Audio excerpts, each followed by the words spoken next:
A RCI 1320 AM, integrante da rede Bandeirantes de Rádio, apresenta Programa Uniamérica em Ação. A faculdade a serviço da comunidade. A apresentação, Raíza Brustolin. Olá, boa tarde, ouvintes da Rádio RCI. Sejam muito bem-vindos a mais um Uniamérica em Ação. Hoje, dia 13 de setembro, às 16 horas e 30 minutos. Nessa quarta-feira quente, 38 graus em Foz do Iguaçu. O assunto de hoje que vamos trabalhar aqui no programa é manutenção de automóveis. Você aí que está nos ouvindo, quer dicas para cuidar melhor do seu carro, dicas para cuidar melhor da parte mecânica, da revisão, quando trocar os pneus, como está a suspensão, os freios e tudo mais, como gastar menos combustível? Fique ligado no nosso programa, que hoje temos um convidado super especial, o engenheiro mecânico André Chataloff, que vai esclarecer algumas dúvidas aqui pra gente. André é engenheiro mecânico, mestre em engenharia civil e ambiental, atual coordenador do curso de engenharia de produção e engenharia mecânica da Uniamérica. Boa tarde, André, seja muito bem-vindo à Uniamérica em Ação.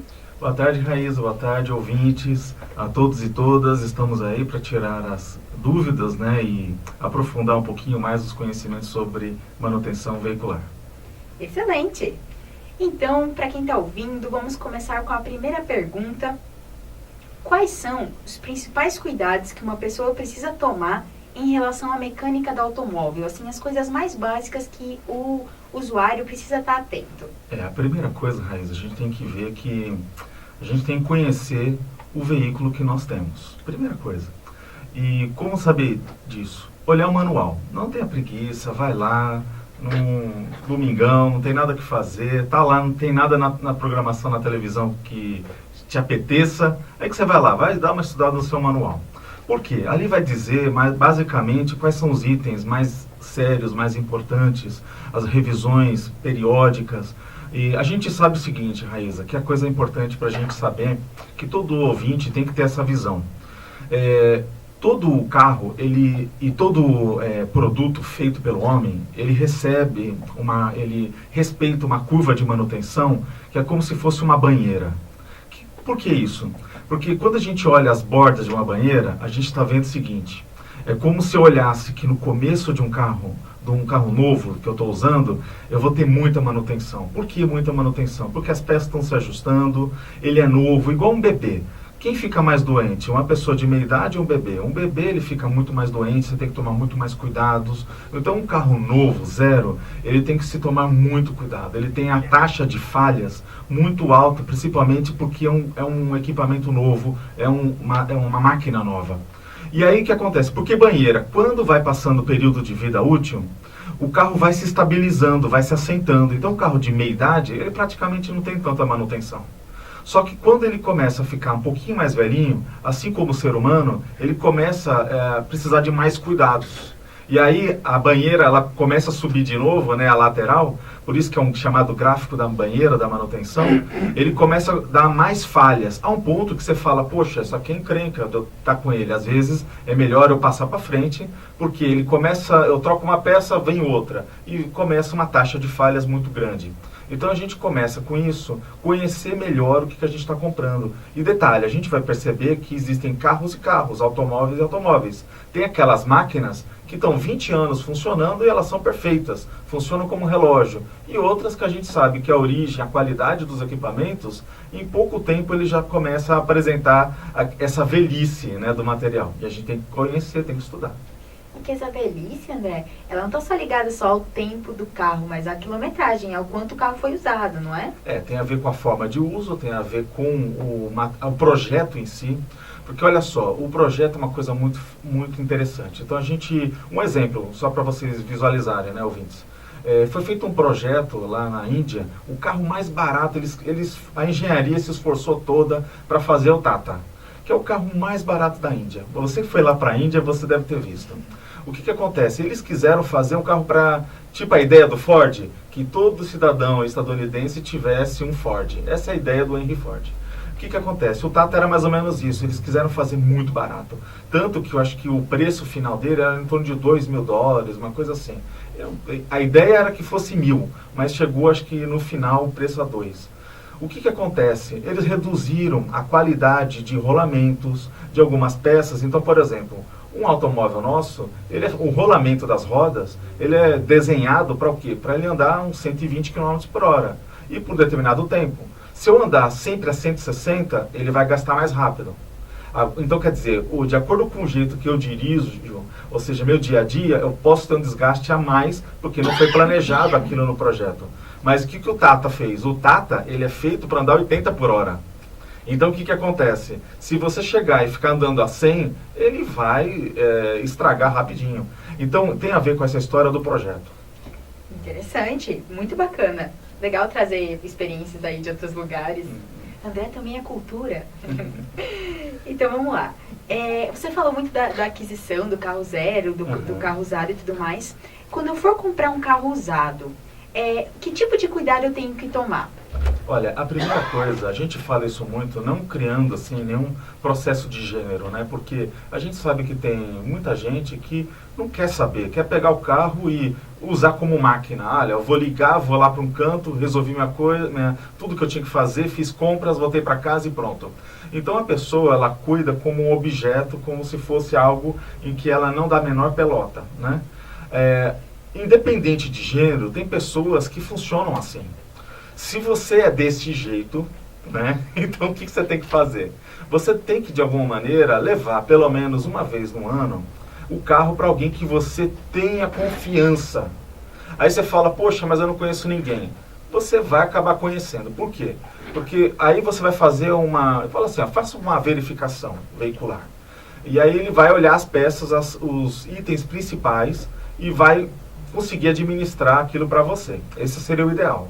Agora você fala o seguinte, mas como que eu vou saber num carro novo que eu adquirindo? Olha, você bota na internet, coloca o nome do carro que você está comprando, veja os problemas, porque olha só o que aconteceu comigo. Uma vez eu comprei um carro que era super assim, de uma marca boa, né? E aí, o que eu fui ver? Eu fui ver depois que eu comprei, que naquele ano teve um recall, ou seja, teve uma falha que a montadora, ela identificou um problema no motor e ela aconselhou tal. E o que acontecia? Ele vazava muito óleo. Então, praticamente toda semana eu tinha que estar colocando óleo no carro. E aquilo era uma questão do motor. Aí você fala, então a princípio você vai trocar o óleo, vai olhar o óleo, né, teoricamente num carro assim bom e tal. Às vezes você passa um ano, você não precisou fazer nada nele.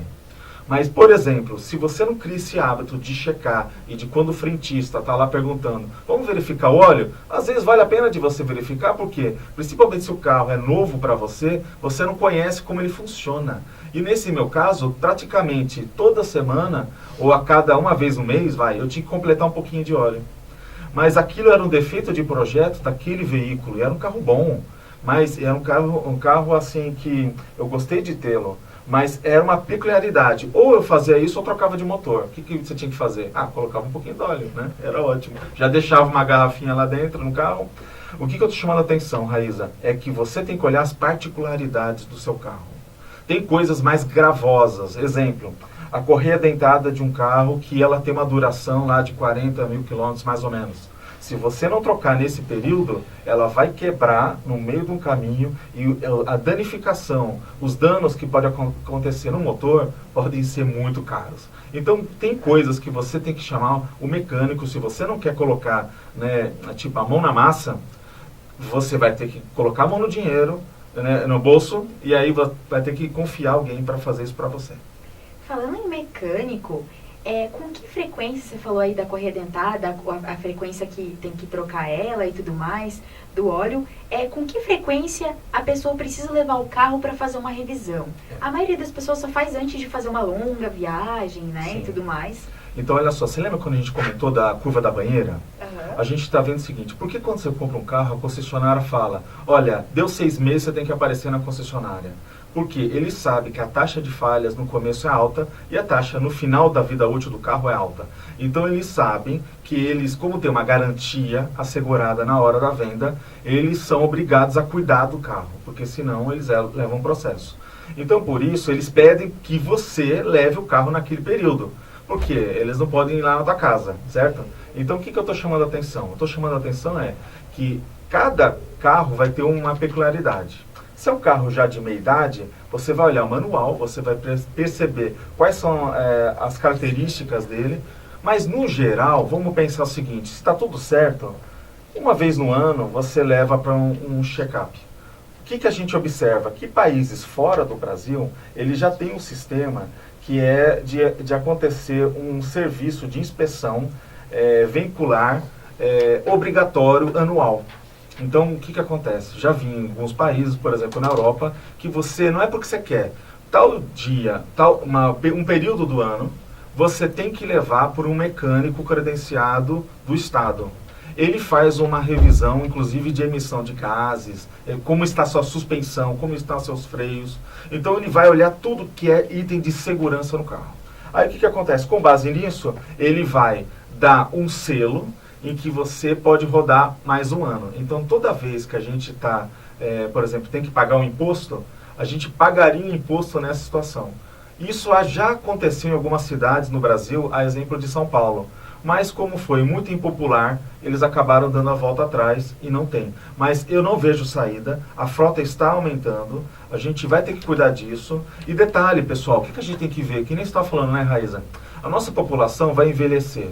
Então você pega lá uma pessoa mais idosa, tudo, ela não vai, de alguma maneira, ter muita paciência para essas coisas. Então, se você cria um sistema de gerenciamento, né, do Estado, que você é obrigado a levar, ele vai simplesmente fazer um diagnóstico correto, é uma equipe profissional. E aí, o que eles fazem nesses países? Eles chegam e falam, olha, você tem que fazer, trocar o freio, vai ter que fazer isso, aquilo. Aí, eles vão justamente fazer um critério, olha, faça isso e você pode voltar, ou então teu carro está condenado. Até isso eles chegam a colocar. Para não ter carro poluindo muito aí, exatamente, e tendo risco no trânsito, exatamente, inclusive, né? Risco nas estradas, risco no trânsito. Então, essas são medidas que o Estado tem que também tomar. Em todo país civilizado isso existe. Então, o que eu sugiro? Enquanto não tem isso, a gente pode partir pela prevenção. Anualmente, você lá com o teu carro, você leva para um mecânico de confiança para fazer um check-up geral. Mais ou menos uma vez por ano, então. Isso é o recomendado. Excelente! Estamos aqui batendo um papo super interessante sobre mecânica de automóveis e já voltamos. Voltamos a apresentar Uniamérica em Ação, com Raíza Brustolin. Estamos de volta aqui no Uniamérica em Ação, às 16 horas e 43 minutos. Falando sobre manutenção de automóveis. Estávamos falando, e o André contribuiu aqui com a gente, falou que a média de revisão de um veículo, né, que você tem que levar seu carro para uma revisão, é mais ou menos a cada um ano, uma vez por ano, né? E agora a gente vai falar sobre pneus. André, cada quanto tempo a gente troca os pneus? Como que a gente vê se o pneu tá bom para uso? Às vezes tá meio carequinho, mas dá para usar, a pessoa vai levando ali. Quando que eu sei que eu tenho que trocar os pneus? O pneu, o que acontece? Ele tem um limitador que é chamado TWI, que é o Tread Wear Indicator. Então, o que é isso? Ele é um ressaltinho que tem no rasgo do pneu.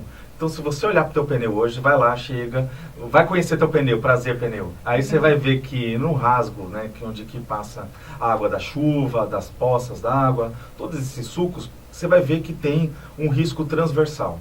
Ele está no sentido oposto, é um ressaltinho. Esse ressalto é o TWI.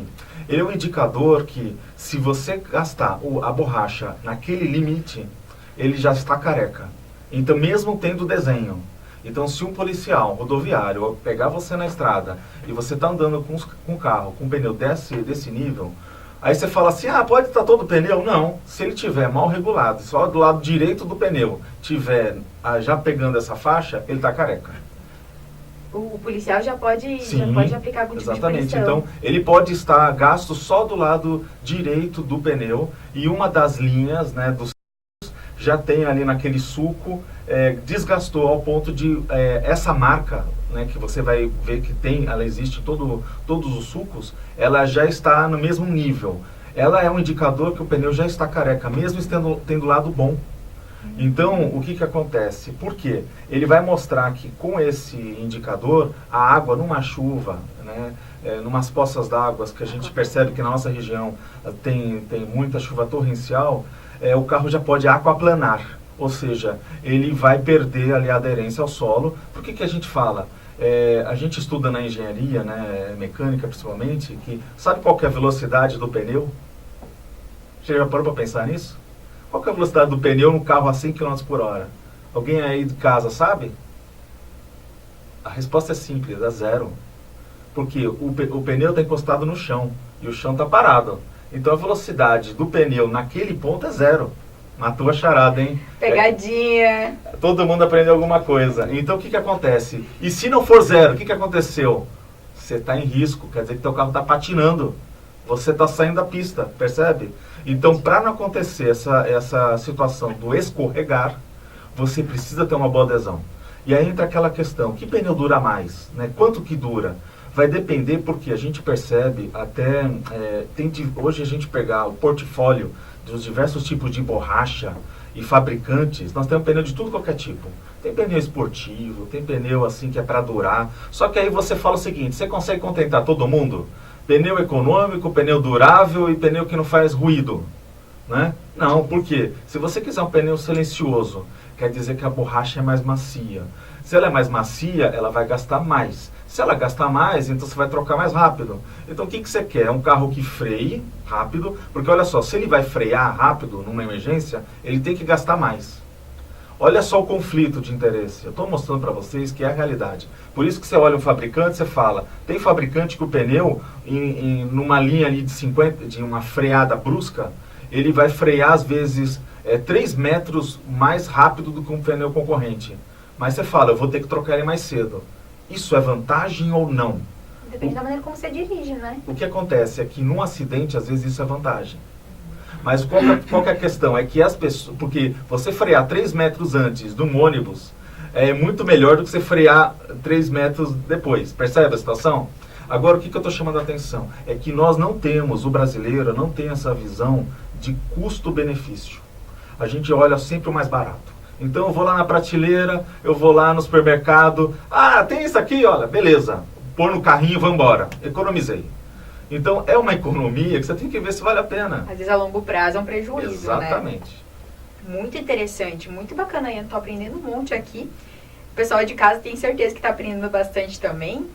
E em relação, a gente está falando de custo-benefício, de gasto de pneu. Como é que isso funciona em relação ao combustível? Existe alguma forma que eu posso, alguma coisa que eu posso fazer para evitar o gasto de combustível? Olha... Existem assim, alguns fatores, por exemplo, o ideal é a gente ter um posto também de confiança. Né? Porque você vai ter que estar sempre prestando atenção, o carro é uma máquina. Qualquer barulho diferente, você tem que entender o que está acontecendo. Porque são sinais de alerta. Principalmente a gente fala o seguinte, que a pessoa não quer saber, finge que não escutou. Não, começa a fingir que não escutou, e quando tiver um barulho muito sério, aí ele vai parar, pronto, aí tipo, você vai escutar. Né? Presta atenção em mim, né? Eu existo. Então, quer dizer, a gente tem que sempre escutar muito.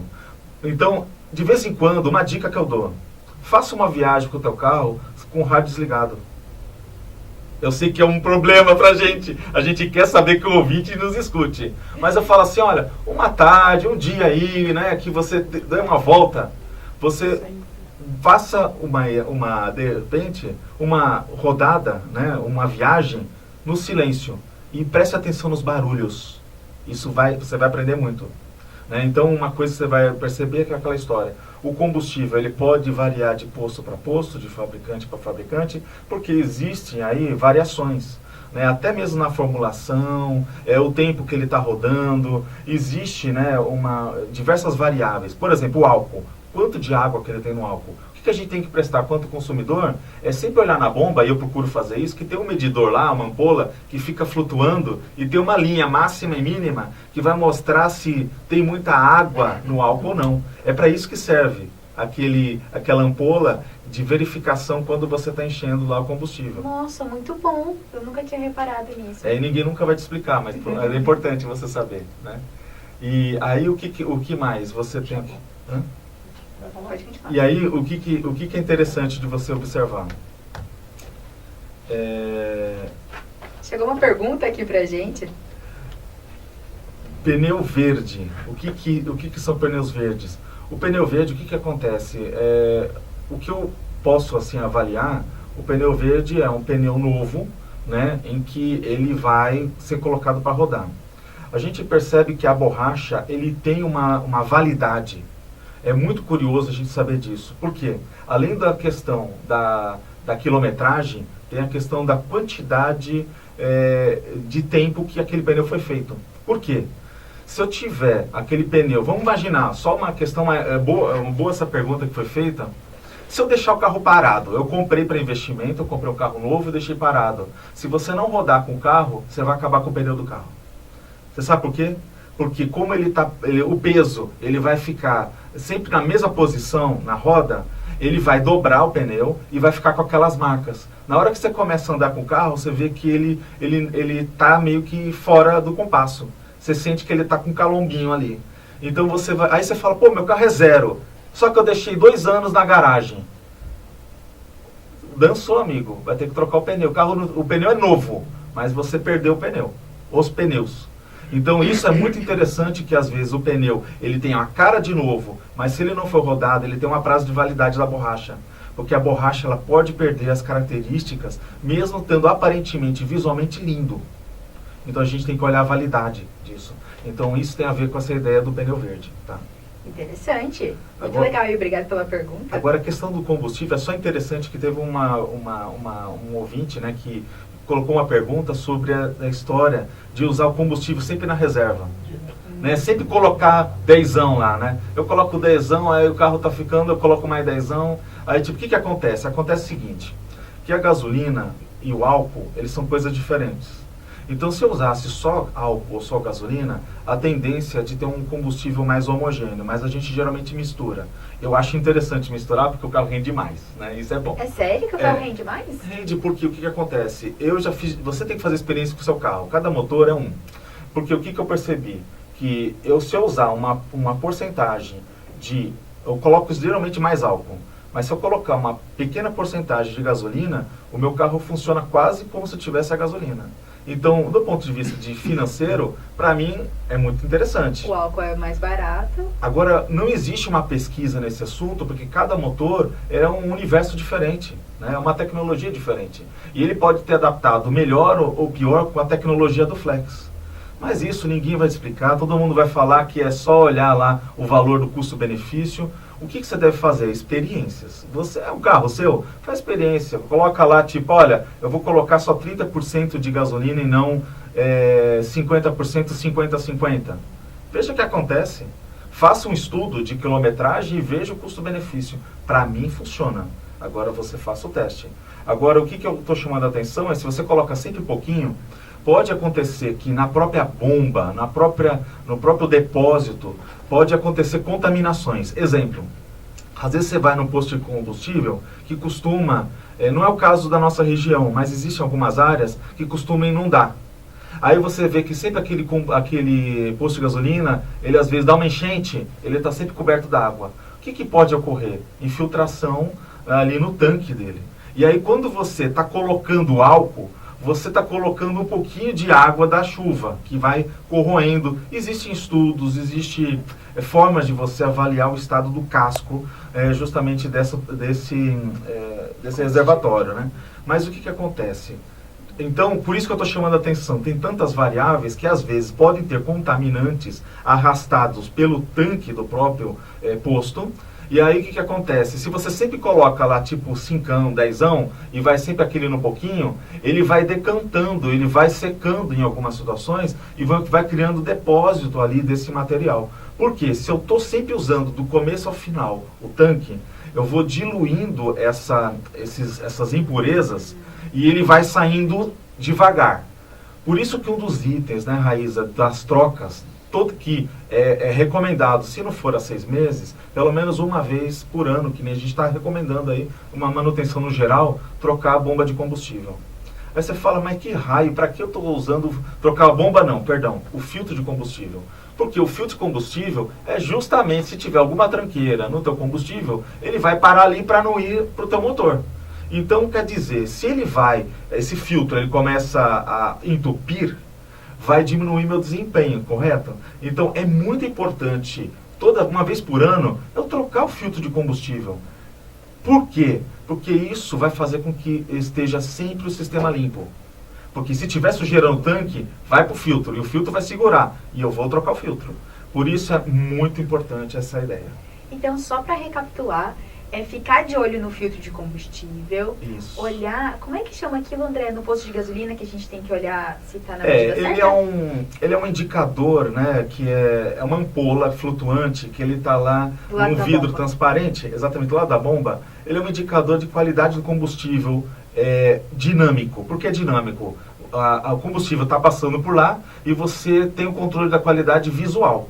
Você vê que aquela ampola, ela está tendo um limite ali numa linha de mercúrio, que ele vai mostrar a questão da pressão, então ele vai mostrar qual que é a posição correta. E tem geralmente do lado um indicadorzinho de sinalizado. Se é positivo, está lá um tique, e se é ruim, a qualidade do combustível está ruim. O que é ruim para o álcool? É ter mais água. Porque o álcool nosso, ele é muito hidrófilo, ele absorve muita água. E pode ser a água do posto, pode ser do próprio tanque, pode ser infiltração de chuva. Então são diversas variáveis que ocorrem no posto de gasolina. Excelente. Então, a gente já falou dos pneus, da parte do combustível. E em relação à suspensão, aí para essa galera que tem um carro rebaixado, quais são os malefícios para a parte mecânica? Jovem, queira entender de carro, faça engenharia mecânica.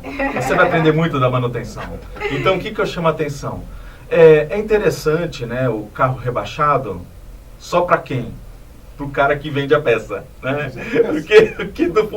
Porque do ponto de vista do dono, né, tipo do carro, ou para quem você for revender, a suspensão ele tem diversos cálculos para você chegar naquela suspensão, para você pegar uma estrada e não ter um acidente. Porque olha só, você tem que ver que o carro tem que ficar com uma boa adesão numa curva, numa estrada, alta velocidade, tem a ver com o centro de gravidade do carro, o peso, se você está carregado ou não, né? Ou seja, com mais pessoas. Então o que eu estou chamando a atenção? São diversas variáveis. Agora, que é bonitinho, tal, né, o carro rebaixado. Estilo.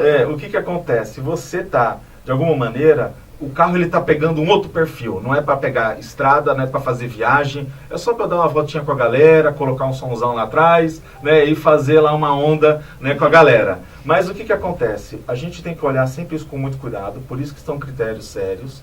Essa questão do pneu, o tipo de pneu, a suspensão, tudo isso é muito calculado e tem um estudo por trás. É só a gente estar falando isso porque você que quer comprar um carro para a família, caia fora disso.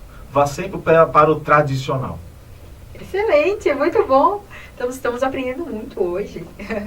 André, muito obrigada. Ficamos por aqui. Foi um prazer ter você aqui no programa. Prazer meu. Ficamos aí disponíveis. Isso, eu acho que todo mundo que ouviu aí, a galera que vai assistir depois no nosso canal no YouTube, acho que vai aprender bastante. Pra quem, assim como eu, que não entende muito de carro e tem um carro, né, precisa tomar alguns cuidados. Então vamos ficando por aqui, mais um Uniamérica em Ação. Lembrando que amanhã, na sala 305, na Uniamérica, às 19 horas, nós temos a palestra Mitos e Verdades sobre o Suicídio. Estamos agora no Setembro Amarelo, de prevenção ao suicídio, né, esclarecimento sobre doenças que levam ao suicídio, com a médica psiquiatra doutora Soraya Selle. Então amanhã, às 19 horas, na Uniamérica. Encerramos mais um programa de hoje. Muito obrigada e até mais!